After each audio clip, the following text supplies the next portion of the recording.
At the so-called Values Voters Summit, Steve Bannon, the head of Breitbart and former chief strategist to Donald Trump, was in customary form. He used the military in an attempt to bolster his attacks on a Republican senator who had dared to criticize Trump, something for which Meghan McCain, daughter of former prisoner of war Sen. John McCain, was quick to call Bannon out.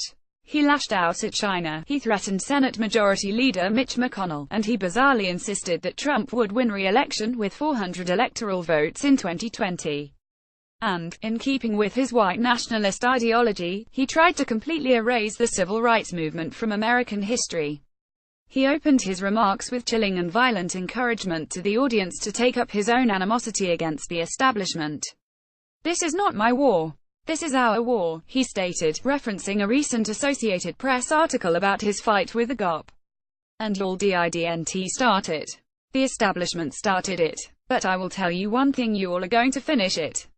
And later, Bannon implied that Trump's presidency was a more important piece of American history than nearly anything that has come before it.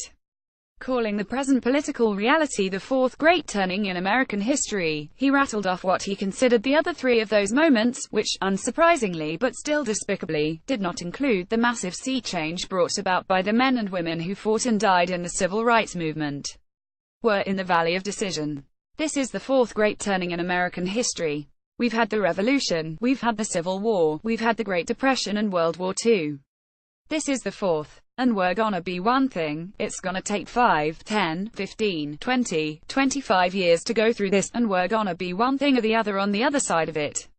We're either gonna be the country that was bequeathed to previous generations and to you, or we're gonna be something else. Bannon didn't elucidate what that something else would be, but his warning to the largely white audience at this hate group gathering that the burden's going to be on your shoulders was hardly subtle. Neither was his use of the old, racist standby notion of taking the country back.